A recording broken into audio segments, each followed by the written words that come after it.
Hello and welcome to Sports This Morning. I'm Cecilia Omogbe. Coming up on the program this morning, Kano Pillars, they've been fined by LMC because of what happened on Sunday evening in their game against Aqua United. Yes, is not a big fine, slap on the wrist as usual, because they've been fined 5 million naira for breaching the COVID-19 protocol, and also 2.5 million also imposed on Kano Pillars for encroachment by their fans and supporters. Then a suspended deduction of 3 points if it happens again during the season. Also on the program, yes, we talk about what happened in Europe. Spain will wonder how come they did not score. They created record on the night, but then all the records, well, not positive one, but they couldn't find a goal against Sweden because they dominated that game. 85% ball possession, attempted 917 passes, and of course completed 830 of them. By the end of the day, they could not find their way into the net. Also, the Atlanta Hawks were able to tie the series against the 76ers. It was Trae Young, as usual, that was in action, orchestrated everything. Joel Embiid happens to be struggling with a kind of a knee problem, but they just couldn't find their way into that game. They led so much, but then somehow they squandered that lead. And, of course, the Atlanta Hawks won 101 and 100. Okay. And, of course, that's how I'm starting the show this morning, talking about the NBA. First, we just take a look at the results of what went down on the night. And, of course, the big one is obviously, both games were actually big, simply because you have the Atlanta Hawks, yes, were able to even the series. And, of course, the LA Clippers also being able to even the series against, of course, the Utah Jazz. Paul George, Kawhi Leonard led the way for that, for the Clippers against the Jazz. 118 and 104 ended in Game 4 of the Western Conference semi-final series. And, of course, Paul George, as I mentioned earlier, posted the highest points on the night. Both of the Paul George and Kawhi Leonard posting 31 points each to lead that fourth-seeded Clippers past the Jazz on Monday night. Of course, George and Kawhi Leonard and Paul George were the only pair of the Clippers teams to actually score 30-plus points in the same playoff game more than once. Game 3 and Game 5, they did that in the first round. That was last season in 2000. But I will not be doing all this talking alone. I have a guest in the studio. Yes, he's making his debut with me this morning on the program. I'm talking about Tuli Lopez, Ayobatele. Atobatele. I got it right for Atobatele. Good morning. It's good to have you. He's a sports journalist, of course. Of course, good morning, Cecilia. It's nice to have, to be with you, and of course, on the set of our sports, of course, looking at what is happening in the world of sport, and of course, what to expect in the coming days, and of course, back home in Nigeria, what we saw, in the match day 27 in the NPFL, of course, was an impressive score, and should we continue seeing something of this nature in our league? I have a doubt, because investors, of course, will run away. Nobody wants to put his money where will not be secured, of course, and will not gain anything at the end of the day. So, the LMC, the NFL, of course, stakeholders, club chairman, it should come forward, of course, and find a lasting solution, to this ugly incident, of course, overriding our football at every point in time. And also, the biggest, of course, European, soccer tournament, Euro 2020, going down. So Spain, Czech Republic, Portugal, of course, Sweden, and a couple of other nations, of course, are doing brilliantly well. We are seeing fantastic football in display. And of course, we have seen our top goals, being scored by, most of these gladiators. Okay, all right. Before we get into all that, of course, we're talking about the NBA. And the NBA, of course, the games that went down last night. I mentioned the fact that the LA Clippers were able to get something over the Utah Jazz. Despite the fact that, Utah Jazz, of course, LA Clippers, of course, just ran out in the very first quarter. They were 30. The Clippers were reduced to just 13 points. The Clippers reduced the Utah Jazz to just 13 points in the first quarter. But somehow the Utah just tried to actually close him, but it's just a little too late for them, because Paul George, everyone has been talking about PG-13, needed to wake up, and he did that on the night. He was able to lead his team. But our focus this morning, of course, is going to be the game between the Atlanta Hawks and the 76ers. Yes, because we have our African brother there, Joel Embiid, and of course, you also have Okogo, he is also there, a Nigerian. Of course, he's an American, but he's a Nigerian. He was also in that game for the Hawks. I'm talking about Onyeka Okogo, who was drafted 6th, yes, in the NBA the last time. He was on court for about 6 minutes. He had a 4 points, 3 rebounds, and 2 blocks on the night. But then that particular game, Trae Young came out tops. Joel Embiid, the main, he wasn't just in the game because he was battling a kind of a knee injury, so it was reduced to just about 17 points. And for the 76ers, at the point, they were leading by as much as 18 points, but somehow they blew the lead, and we were expecting Seth Curry, when he had that time to actually tie the game when they were talking about the Atlanta Hawks were up by 3 points. If he had tied that game from that 3 points range, maybe we would have gone into overtime, but then it just didn't happen for them on the night. Well, I think for me, I've been following Atlanta, for quite some while. I love the way they comport themselves. Whenever they get, of course, on the court, so and of course, taking their opponent to clean up. It's a very good game. We saw yesterday. So because for me, I think most of these guys just need to up their game a bit. And of course, and be focused because I think for me going into the game, I saw complacency, of course, in the part of some of the players. Thinking, of course, it will just be a free walkover, of course, over the Hawks. But at the end of the game, it didn't go the way they expected. So, and I think the coach needs to work on how, of course, on how they finish their game, and of course, going into the game. I think they did something that really amazed me. Of course, yesterday, because seeing the players coming out, of course, talking as if the game is already been, of course, won and dusted. Yeah. But at the end of the day, for what they meant, wasn't their expectation. It wasn't at all, because I was shocked. How do you blow that 18 points lead? In this series, right now it's tied, so they'll just be thinking of how they're going to deal with Trae Young, who he also admitted that he was battling with some shoulder injury. But then he also made history on the night. He became the first player to score at least 25 points and 18 assists in a playoff game since Tim Hardaway did that in 1991. Let's get a post-match reaction coming first from, of course, the winners, Trae Young himself. It was just kind of, for me, it wasn't a bother. It was just kind of fighting through it. Knowing it was kind of sore, just trying to work it out, keep it warm throughout the game. That's really pretty much what it was. I'm not blaming my shooting on my arm. I feel like I had a lot of good looks, and the shots just weren't going in, and I gotta be better at knocking down my shots. We've been fighting all year, and this team never gives up. We no matter what the score is throughout the game, we know it's a long game. The NBA is a long game, and it's a 48-minute game. And for us, we just stay level-headed throughout the whole game. Every team's gonna make runs, and so for us, I love the way we fight, and I'm proud of our team tonight. Stop passing. I thought that we started the game off that way. Then we got back in the ball movement. Then we went back to hero basketball. Basically everybody wanted to be the hero instead of just trusting the team, trusting each other. So when you do that, you usually lose, especially when the other team outworks you the whole fucking game. And that's what they did today. It's 7 seconds. You got to go to the length of the floor. That's what we drew up, but anybody could have got open. So, yeah, you're not going to get what you want with 7 seconds left. But we got a decent shot. Seth had a good look. Thought he made it, actually. And to me, the game should have never come to that point. Like, we missed so many opportunities. It was live. I can't wait to watch the film. But my eyes told me that we blew a golden opportunity tonight.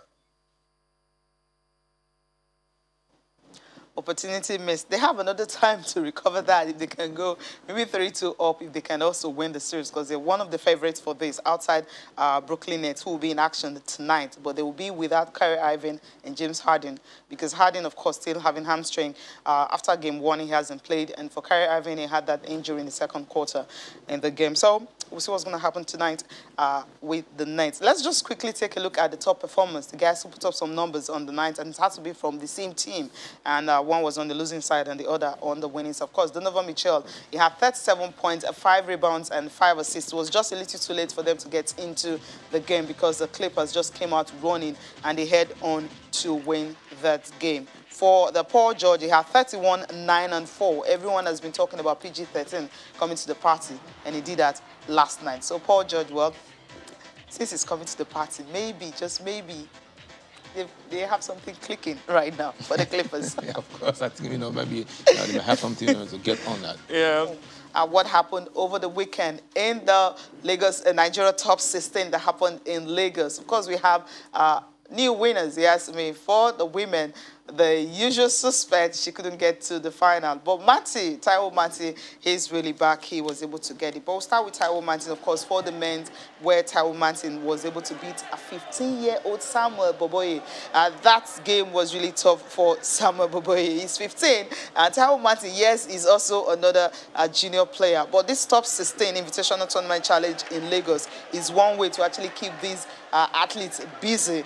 And main busy is playing tournament every time, because this game went as far as it went into 6 games. 4 to it ended 13-11, 8-11, 7-11, 11-13, 11-7, and 1-11 in less than 1 hour. That final set was where Boboye just couldn't. He had to give him because there was too much firepower coming from Taiwo Mati.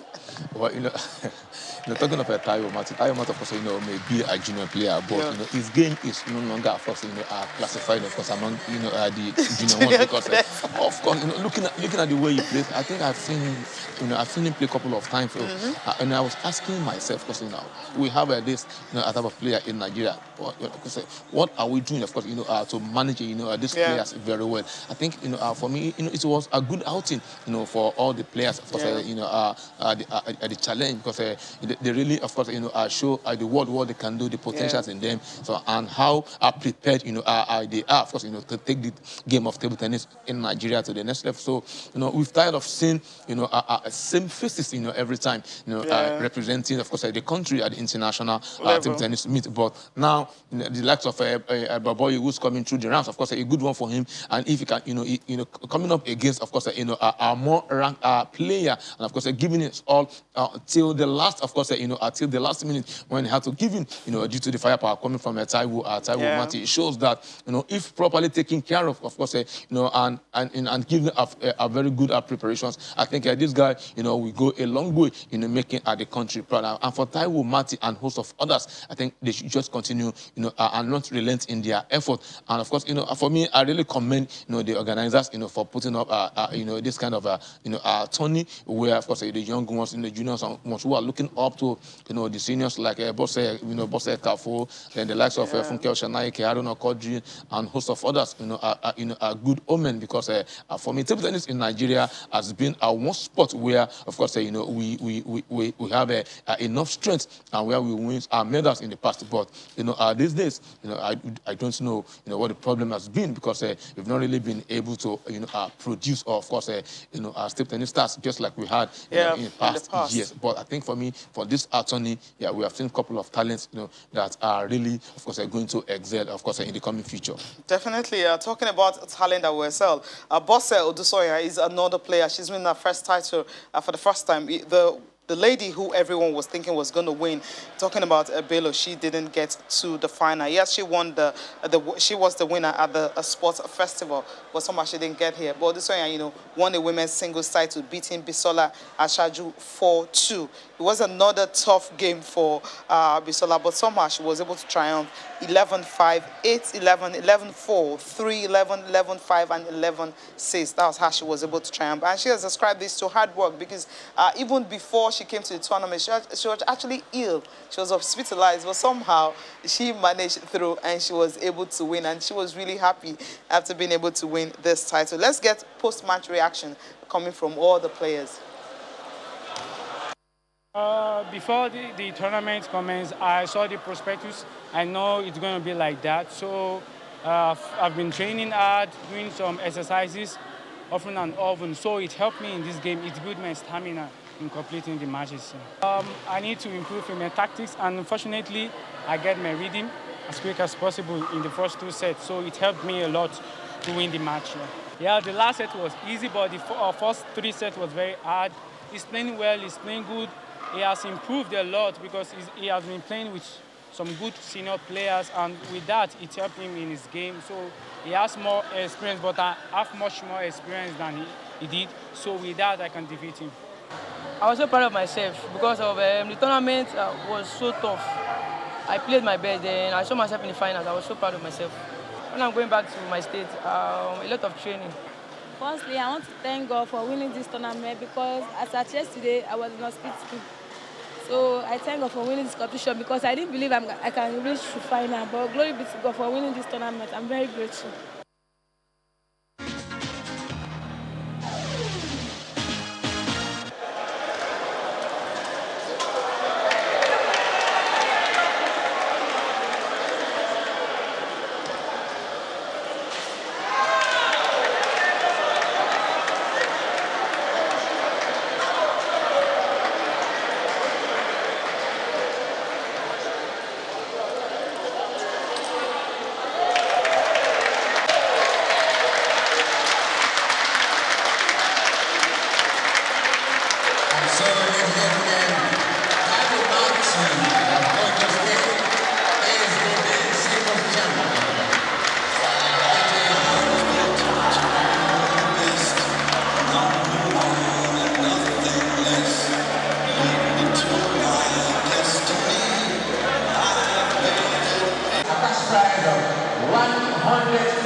For being the champion, Tuli Lopez, which for himself the sum of 200,000 naira.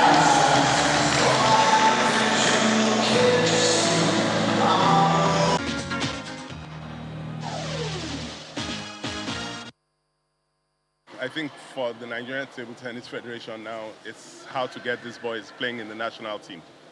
The standards we saw today, like you rightly said, these are not the best 16 Nigerians, but they are the best 16 home base. And I doubt if there are more than 4 or 5 people who can match these boys outside Nigeria. They're so close now. Taiwo Mati, the winner today, has been training with Haruna Quadri for 7 months last year in Portugal. And we've seen the results of that. 4 tournaments in the last 2-3 months, 4 different winners. It tells you where Nigeria table tennis is now, especially in the boys category. Of course, with the women, we know there's still a lot of work to do. But we've seen some good young players coming through. Bisola Ajayi, a couple of players from Kenan Club in Cross River. So the future is bright. We have the African Championships in September, and I can bet my life you're going to see 1 or 2 of these young kids wearing the jersey along Haruna Quadri. So that gives us great pride now. Apparently, it's as if you heard him, before you started talking about the young talent that we have, that these young talents should be competing against the likes of Haruna Quadri. And then Shodu is the vice president of Africa Table Tennis Federation. He just mentioned look, in September, you're going to be having these guys, toe-to-toe with Haruna Quadri. So the future is really bright. These are the top 16, of course, yeah. Based, at home. Yeah. So, and not part of the top 16, of course, we have a scatter all over the world. That goes to tell you that there's potentials in this country, except, you don't want to do the needful, by, of course, bringing them together, giving them adequate preparations, not the kind of fire brigade approach, of course, we're used to in the past. Now, coming back to what he said, that by September, there's going to be African Championship in Lagos, also where most of the athletes, of course, will participate. We compete against the likes of Haruna Quadri, Bosse, Funke Oshonaike, and host of other guys, of course, who have been flying the flag, everywhere, of course, across the globe. But I think for me, that Boboye, Samuel Boboye, a 15-year-old boy, it's from Bayelsa. He played as if, of course, he's a professional. You understand? So look at the way he served the ball and look at the way he returned. Of course, the serve. So I think for me, he's a talent to watch. It's a talent to watch, of course. And I think, and I pray, I pray, of course, is given adequate preparations, of course, and I also pray, for having a good coaches, around him who can support him and who can, of course, bring out the best out in him. So I'll be hoping to see him, in September, competing against Haruna Quadri. I'm waiting. I'm just looking forward to him. So he's someone we really need to monitor, especially the state that he's from. When it comes to table tennis, you don't even think about Bayelsa, you're talking about Lagos, talking about Akure, you're talking about Ilorin and where all these stars are from. But right now, you have someone from Bayelsa, Samuel Boboye, 15-year-old. Right. That name, you have to remember him. Bayelsans are for swimming. For swimming, of course. That's their field. But right now, they are everywhere, wrestling everywhere. Okay, we know who is the commissioner for sports in that state. I think that's the reason. Daniel Gali, obviously, he's doing a good job right there. It's not just wrestling he's focusing on, but all other sports, including football, which happens to be, well, king of football, king of sports. You really can't care about that.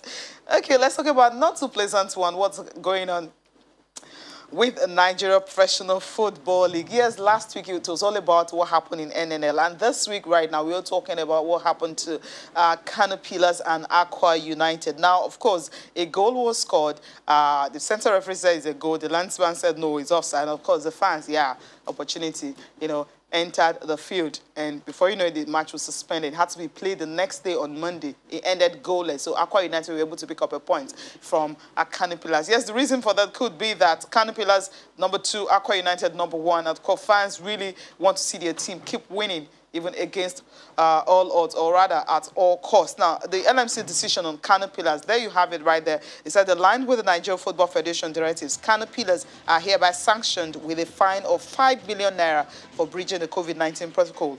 A fine of 2.5 million is also imposed on Kano Pillars for encroachment by their supporters, which led to discontinuation of the match.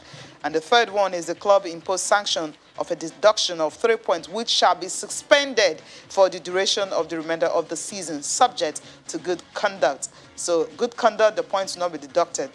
Without good conduct, Kano Pillars will lose 3 points. That's the meaning of that. Club directed to submit a revised security plan within 7 days and ensure they comply strictly with the COVID-19 protocol. And of course, the club will also face a venue sanction if of being banned from their Kaduna home ground and subsequently move to another venue if there is recurring of this particular event. And the LMC has also requested from the NFF to review the performance of the match commissioner, Mr. Bakura Abacha, who is from Borno State. They've got 48 hours to reply to this particular sanction. Is this enough, judging by this is not the first time we're hearing this from Kano Pillars? The game against Eimba, that's really fresh in our memory, where they also encroached the pitch.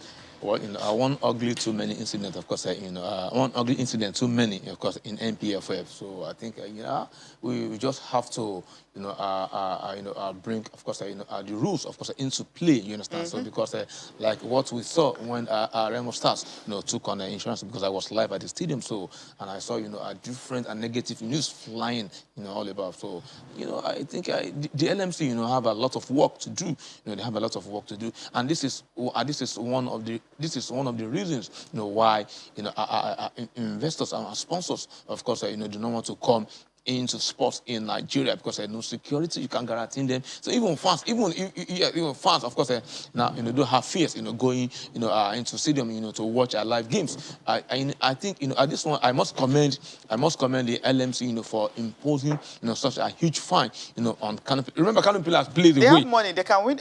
Kano Pillars plays away. They play at Amadou Bello Stadium. So I think, they've adopted Amadou Bello Stadium. Yes, as their home ground now, because their stadium is being fixed. Yeah. The big question is this, of course, whose responsibility is it, to provide security at the stadium? It's of course, the state FA. Now, that is one. Where, of course, where were the security personnel, of course, when, of course, these things, was happening then, and, we also need, to sensitize, of course, football fans.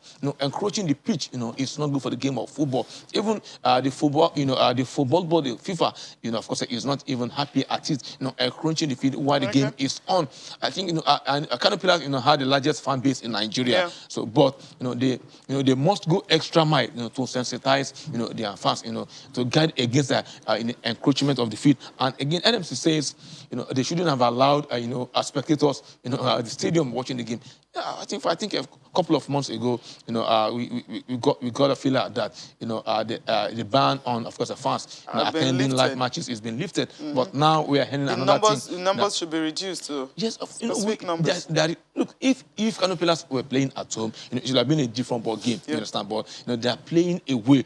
Everywhere they play is home, as far as it's Nigeria. You understand? But fans, should be sensitive. The LMC, the club management, and the stakeholders, should, sit together, of course, and fine-tune a way out of all these agreements, of course, bedeviling our football every now and then, because when such thing continues, to happens every time in Nigerian football, I bet you, a time is coming where, fans, of course, may not even want to go to stadium again to see a live game. It's getting worrisome. Now, talking about you made reference to the Remo Stars and Insurance game. So, NFF had an emergency committee meeting, and of course, they directed that the NFF disciplinary committee to sit immediately and also dispose of all cases by Thursday, June 2021. That is by Thursday, June 2021. So the case involving Ifeanyi Ubah and MFM, the one involving, of course, Remo Stars and Bede Insurance, and of course the one involving Zamfara United and Mofolashi and some other issues. So this will be one of them because they need to meet and make a decision on this particular issue. So we are waiting for it. I love the fact that they've asked them, but it took so long. We're expecting this decision to have been made earlier. When NFF, their committee have seen and said, look, they need to. I think, as regard Remo Stars and Insurance, so, Remo Stars, they didn't start the ugly incident, but they complemented it, and took it out of hand. Because, of course, from the angle where I was sitting, so, you watched this game live? I was live at the stadium, so an insurance player was red carded, and he felt reluctant going out of the pitch. So, a Remo Star player walked up to him, persuading him, to leave the field, that the game can continue. So, instead of him going out, what he did was landed a heavy punch right on his face of a Remo Star player. So and that incident triggered the anger in home fans, and they started encroaching the pin, running after the players and officials of Bell Insurance, with all sort of weapon or something? Weapons, of course. Oh, really? Of course. I saw some people, holding bottles and some other things. If you see the player trying to, jumping fence, to find escape route for themselves at the end of the day. But, I condemn that act. Yes, I know that what the player did was wrong. Yeah. But, encroaching the pitch, of course, and running after players and trying to, injure the players. There's no excuse. They should have allowed, the rules of the game, to take its course on a Remo Stars player instead of, taking justice, of course, into your own hand. I think it is condemnable. So the LMC, I'm expecting LMC, to come very hard on Remo Stars, for trying to damage, what they have been building over the years, because it is not good for Nigerian football. Yeah, it's because, such of course a video, can't be played to the outside world. So saying something like this in Nigerian football, how would you want the individuals, to come into the game and be identified with football in Nigeria? Of course, the chairman of Remo Stars is a known figure in Nigeria. I think they need to do something to curb menace of this thing happening in subsequent matches. All right, let's leave Nigerian League and all its problems and quickly go to Europe where games are ongoing. Yes, less drama. The drama you usually see on the field of play, and maybe some other mild drama, but not encroachment or players, punching players, something like that. But we're waiting for the decision from the Nigeria Football Federation Disciplinary Committee and, of course, what NNL and all the parties involved, because insurance have threatened to pull out of the league if the sanction on Remo Stars is not high enough. But I don't know what's going to happen to the player who actually punched another player when he was asked to leave the field after he was red carded during the game.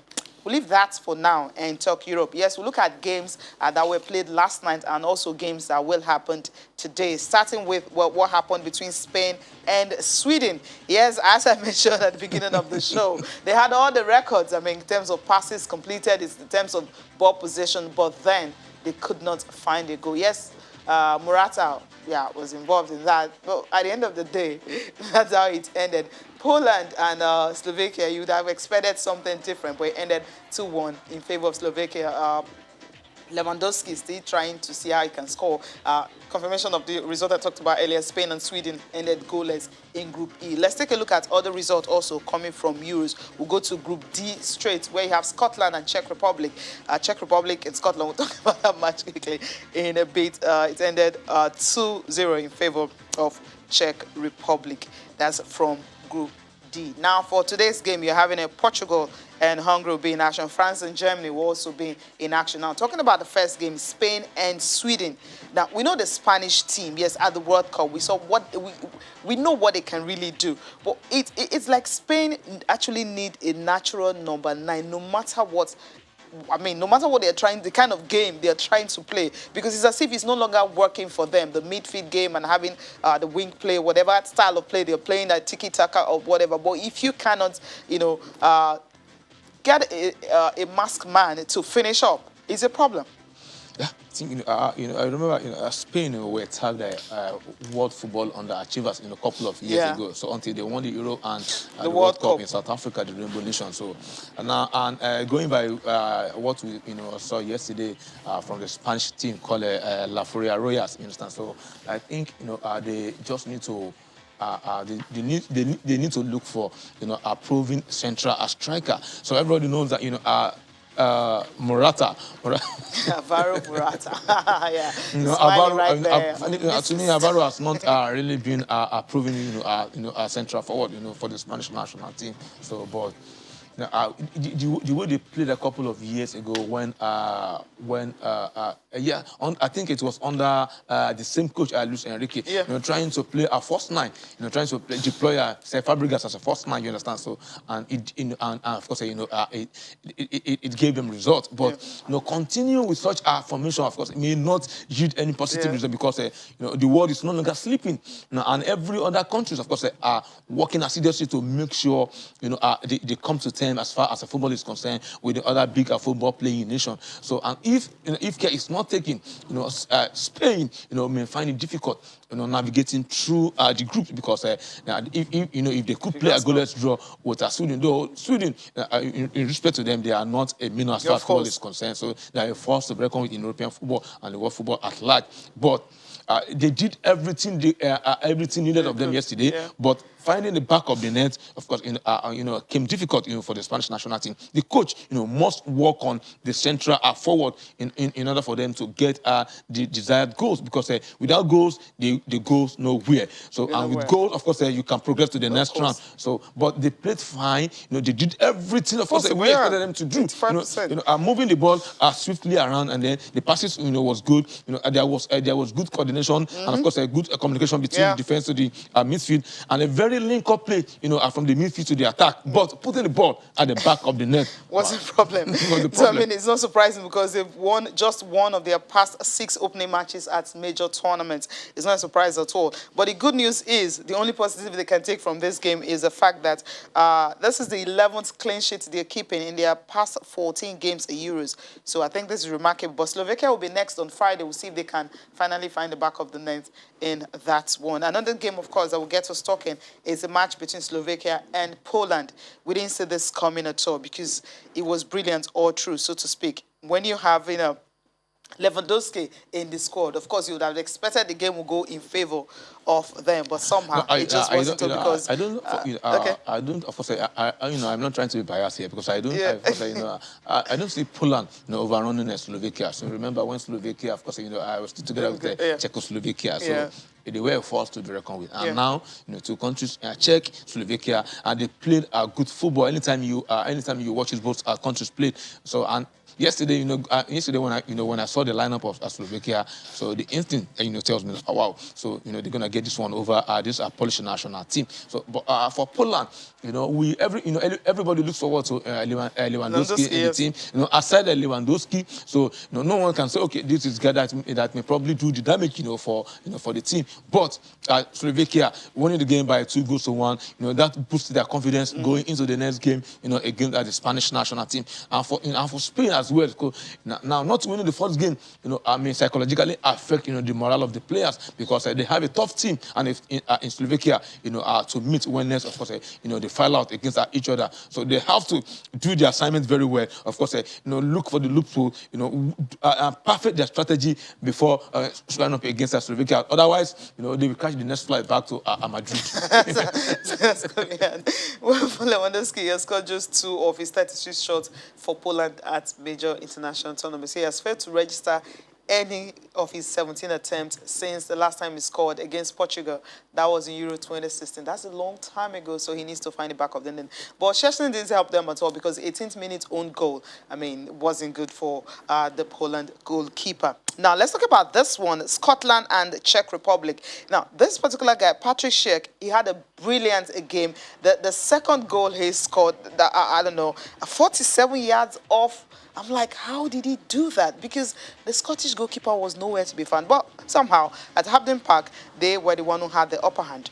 Yeah, he tried that in the first half, but he was not lucky He with was it. lucky, yeah. Tried it again. So, and in the second half, you saw the goalkeeper completely outside his line. So, and you just have to, chip in, from 47 meters. Yeah, and that is, that's just at the goal of the tournament. So, that is the goal of as it stands, it is the goal of the tournament. I don't think there's going to be anything more brilliant than that, because the way he lobbed it, like, but just give it a shot. Yes, but I think they were better than Scotland. Than Scotland. So they had everything, of course, working well for them, in the game, the way they moved out with the ball. So and it was a very good positional play, from the Czech Republic. I think the coach, did a brilliant job, on the players. They played for themselves. They attack a mass and defend a mass, at the same time. So for Patrick Schick. So it's a huge talent, because I've seen his game a couple of times, so, okay. And I know the kind of goals he scores. So, but it's just quite a pity that it's not being talked about. Of course, he plays for Bayern Leverkusen, maybe because of the club he plays for. Yeah, exactly. But when you see talent, you know this is a talent I'm seeing. You understand? So I think it's a good one. So they just have to relax, of course, celebrate a bit, because they shouldn't allow it to get into their head. So because they thought, the group, of course, the group might not be that strong on paper, but on the field, it will be a different ball game. Whoever prepares well, wins a football match, coupled with a bit of luck. The organization is perfect, and of course, the tactical, formation of the coach. Of course, I love it. Of course, I really enjoyed how he deployed his players, on the pitch, and what he tells them before, stepping into the pitch, and of course, what he did, tell them, in the 15-minute, half time before they completed the second stanza of the game. So for me, quite a good game from our Czech Republic. Quite a good one. Talking about group of death, that's Portugal, France, Germany. They will all be in action tonight. But we need to go on a break now. We'll come out listen to FIPRO talking about the decision made by UEFA to be asking the players of the Danish national team to continue when they're going to restart the game after their top man, talking about Christian Eriksen, collapse on the field of play.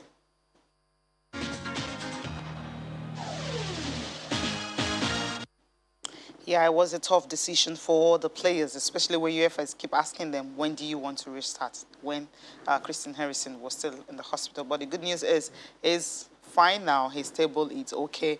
But then it's still a topic that FIPRO was really not happy about, as the International Players Union, found at the UEFA subsequently can think of a better way to handle such situations. Yeah, of course, no one is happy, with that decision of UEFA asking the team when they would like to restart or play the game. Because, a player was down, he collapsed, of course, and if not, for the quick intervention of the medics, of course, we wouldn't be saying what we're saying now, you understand? So I think for me, gone are the days when such happens in football, so they cancel the game immediately, so and they schedule the game, to another day. But now, I think for me, it means what they are after. Of course, is what really concerns them as far as the game is concerned. They should play the game, and it is exactly. But it is not so.